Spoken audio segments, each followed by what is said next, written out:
കുംഭമേള എന്ന് കേൾക്കുമ്പോൾ പലർക്കും സൂക്കേടാണ്. പച്ച മലയാളത്തിലൊരു വാക്കുണ്ട്, അത് പറയേണ്ടാന്ന് കഴിഞ്ഞ ദിവസം പാർത്തൻ്റെ വക വലിയ താക്കീത് കിട്ടിയതുകൊണ്ട് ഞാൻ ആ വാക്ക് ഉപയോഗിക്കുന്നില്ല.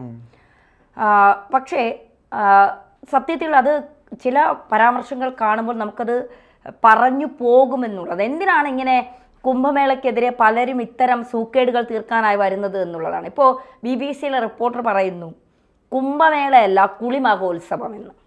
അപ്പൊ പലതിനും തിരിച്ച് ഞങ്ങൾക്കും ചോദ്യങ്ങളുണ്ട് എന്ന് ഇന്ത്യയിലെ ജനങ്ങൾ ചോദിച്ചു തുടങ്ങിയാൽ BBC റിപ്പോർട്ടർ കണ്ടം വഴി ഓടേണ്ട അവസ്ഥ വരും. പക്ഷെ അതിന് കൃത്യമായ മറുപടി ഒരു ഇന്ത്യക്കാരി നൽകിയിട്ടുമുണ്ട്.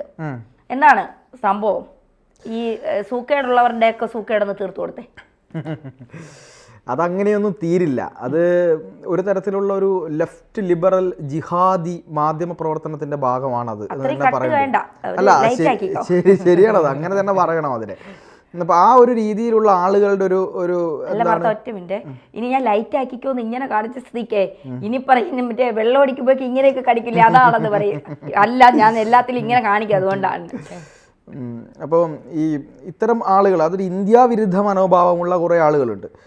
ലോകത്തിന് മുന്നിൽ ഇന്ത്യയെ എങ്ങനെ അപമാനിക്കാം, ഇന്ത്യയുടെ വളർച്ചയെ എങ്ങനെ ഇല്ലാതാക്കാം. ഇപ്പം നരേന്ദ്രമോദി ഗവൺമെൻറ് അധികാരത്തിൽ വന്നതിന് ശേഷമുള്ള വികസന പ്രവർത്തനങ്ങളോ ഇവിടെ സൈനികപരമായി അതുപോലെ തന്നെ വികസനപരമായിട്ട് ധനമേഖലയിലൊക്കെ വന്നിട്ടുള്ള മാറ്റങ്ങൾ കാണാതെ ഏതെങ്കിലുമൊക്കെ ചില റിപ്പോർട്ടുകളൊക്കെ എടുത്തുകൊണ്ട്, ചിലപ്പോൾ ഹിൻഡൻബർഗ് എന്ന് പറഞ്ഞൊരു സ്ഥാപനത്തിൻ്റെ റിപ്പോർട്ട് എടുത്ത് ചൂണ്ടിക്കാട്ടി അദാനിക്കെതിരെ വലിയ വിഷയങ്ങളൊക്കെ ഉണ്ടാക്കിയിരുന്നു. അപ്പോൾ അത് പൂട്ടി, അത് സമാധാനമായി. അതിനൊരു അക്ഷരം ഉണ്ടെന്നില്ല, അതിനെതിരെ അടുപ്പൂട്ടി ചർച്ചകളില്ല, അതിൻ്റെ കാര്യങ്ങളില്ല. ഇപ്പോൾ ഹിൻഡൻബർഗിനെ രക്ഷിക്കാനും ഇവിടെ ആരും ഒന്നും ചെയ്യുന്നില്ല. അപ്പോൾ ഈ രീതിയിലാണ് സംഭവം ഉള്ളത്. അപ്പോൾ ഇതിൽ ഗീത പാണ്ഡെ എന്ന് പറയുന്ന BBC-യുടെ ലേഖികയാണ്, ഇന്ത്യക്കാരിയാണ് ഇവർ ഈ പറയുന്നത് പോലെ കുംഭമേള റിപ്പോർട്ട് ചെയ്യാൻ വേണ്ടിയിട്ട് ഇവിടെ തമ്പടിച്ചിരിക്കുകയാണ്. കുംഭമേള തുടങ്ങുന്നതിൻ്റെ കുറേ ദിവസങ്ങൾക്ക് മുമ്പേ വന്ന് തമ്പടിച്ചു. കാരണം താമസിക്കാൻ സ്ഥലമൊന്നും കിട്ടത്തില്ല. അപ്പോൾ അതുകൊണ്ട് തന്നെ കുറേ ദിവസം മുമ്പേ വന്ന് തമ്പടിച്ചിട്ടുണ്ട്. ഇവരുടെ മെയിൻ ഹോബി എന്ന് പറയുന്നത് കുംഭമേളയിൽ നടക്കുന്ന കാര്യങ്ങളെ എങ്ങനെ വളച്ചൊടിച്ച് ലോകത്തിന് മുന്നിൽ എത്തിക്കാം എന്നുള്ളതാണ്. അതിലിങ്ങനെ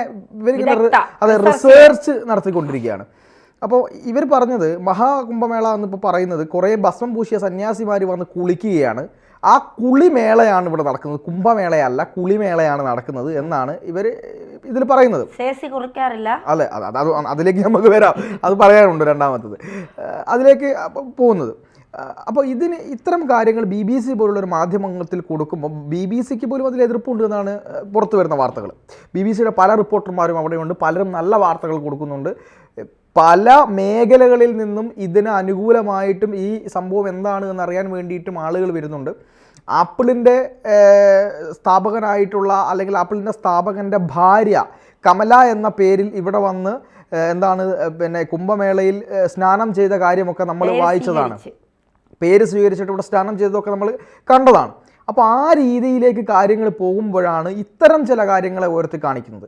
ഇവിടെ ഒന്നാമത്തെ ചോദ്യം, BBC-യുടെ തന്നെ ഇന്ത്യയിലെ യുവ ലേഖികയായിട്ടുള്ള ശ്രേയ അറോറ ചോദിക്കുന്നത് 3.5 കോടിയോളം ജനങ്ങൾ ഒരു ദിവസം വരുന്ന ഒരു, അതായത് എനിക്ക് തോന്നുന്നു ഈ ത്രിവേണി സംഗമമുണ്ട്.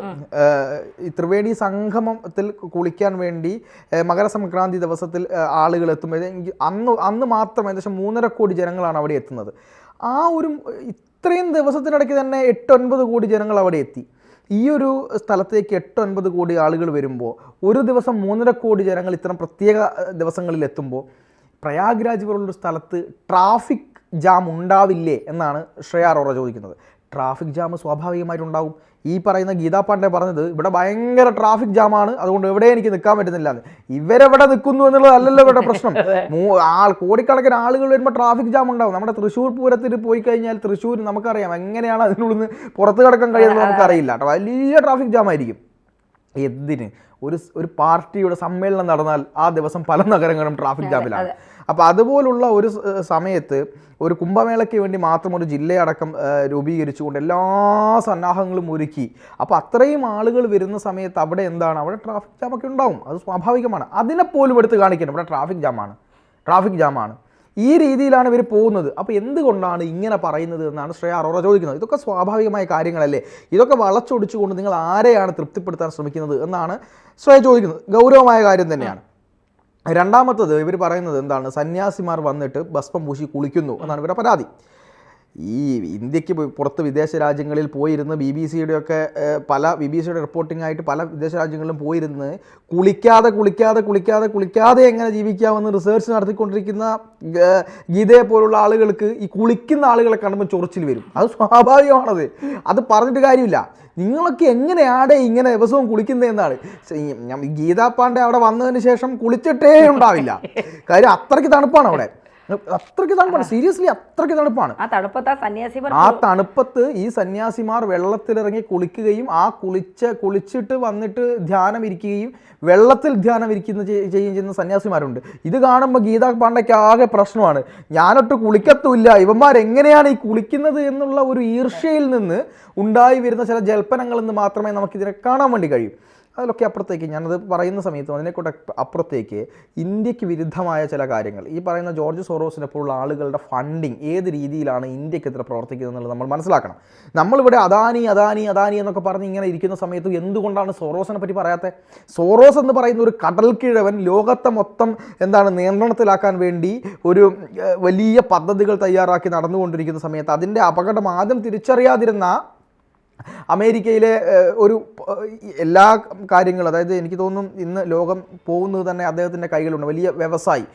ആ വ്യവസായിക്ക് പോലും ആദ്യം അദ്ദേഹത്തിൻ്റെ കാര്യം മനസ്സിലായില്ല. പിന്നീട് അദ്ദേഹത്തിന് ഈ ലോകവിരുദ്ധമാണ് ഈ ജൂതൻ എന്ന് ജൂതമതത്തിൽ ജനിക്കുകയും പക്കാ സുഡാപ്പി തീവ്രവാദിയായി ജീവിക്കുകയും ചെയ്യുന്ന ഈ കടൽക്കിഴവൻ സോറോസിൻ്റെ കാര്യങ്ങളെപ്പറ്റി അദ്ദേഹം പറയുന്നത്. ട്രംപ് പോലും സോറോസിനെതിരാണ്. ട്രംപിൻ്റെ വരവ് സോറോസ് തടയാൻ പല കാര്യങ്ങൾ ചെയ്തു, നടന്നില്ല. ഇന്ത്യക്കെതിരെയാണ് സോറോസിൻ്റെ പല പ്രവർത്തനങ്ങളും.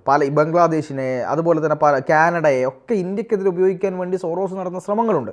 അപ്പോൾ ഈ കുംഭമേളയെ പറ്റി കൂടുതൽ പഠിക്കുകയും കുംഭമേളയിലേക്ക് ഒരുപാട് ആളുകൾ എത്തുകയും വിദേശങ്ങളിൽ നിന്ന് ആളുകൾ എത്തുകയും എത്രയധികം വിദേശ രാജ്യങ്ങളിലെ വ്യക്തികളാണ്, അതായത് സായിപ്പന്മാരെന്ന് നമ്മൾ വിളിക്കുന്ന വനിതകളും പുരുഷന്മാരും ഇവിടെ വരുന്നുണ്ട്. അവർ കാവി ഉടുത്തുകൊണ്ട് അവിടെ നിൽക്കുന്നുണ്ട്. ഇതിനെപ്പറ്റി പഠിക്കാൻ വേണ്ടി ഈ പറയുന്ന ഓക്സ്ഫോർഡിൽ നിന്നും അതുപോലെ തന്നെ മറ്റ് പല യൂണിവേഴ്സിറ്റികളിൽ നിന്നും ആളുകൾ ഒരു ഗ്രൂപ്പിനെ തന്നെ, ഒരു പാഠ്യ ഗ്രൂപ്പിനെ, റിസർച്ചിങ് ടീമിനെ തന്നെ ഏർപ്പാടാക്കി അയച്ചിട്ടുമുണ്ട്. അപ്പോൾ ഇതൊക്കെ നിൽക്കുന്ന സമയത്ത് എന്തെങ്കിലുമൊക്കെ കുറ്റം പറയണ്ടേ? പിന്നെ സ്വാഭാവികമായും നമ്മുടെ ആത്മീയത, ഇതിൻ്റെ ഒരു കോർ കണ്ടന്റിലേക്ക് കൂടി വരാം. അതായത് ഹിന്ദു സ്പിരിച്വാലിറ്റി, ഭാരതീയ സംസ്കാരം, സനാതന സംസ്കാരം, ധർമ്മം എന്നൊക്കെ പറയുന്നത് എന്താ? നമ്മൾ കുറച്ചുകൂടി പ്രകൃതിയോട് ഇണങ്ങി നിൽക്കുന്ന ആളുകളാണ്. നമ്മൾ പുലർച്ചെ 5 മണിക്ക് എഴുന്നേറ്റ് കുളിച്ച് ക്ഷേത്രത്തിൽ പോയി അതിനുശേഷം ഭക്ഷണം കഴിച്ചൊക്കെ നിൽക്കുന്ന ആളുകളുടെ ഒരു സംസ്കാരമാണിത്. കുറച്ചുകൂടി ഹാർഡ് കോറാണ് ഉത്തരേന്ത്യയിലെ സംസ്കാരം എന്ന് പറയുന്നത്. നമ്മൾ വലിയ ഈ പറയുന്ന പോലെ വലിയ വലിയ കാര്യങ്ങളെയല്ല, നമ്മൾ പ്രകൃതിയെയാണ് ദൈവമായിട്ട് കാണുന്നത്. മരങ്ങളെയും സർപ്പങ്ങളെയും കാവുകളെയും കുളങ്ങളെയും ഒക്കെ പ്രകൃതിയായിട്ട്, അമ്മയായിട്ട്, ദേവിയായിട്ട് കാണുന്ന ഒരു മഹാസംസ്കാരത്തിൻ്റെ ഭാഗമാണ് നമ്മൾ.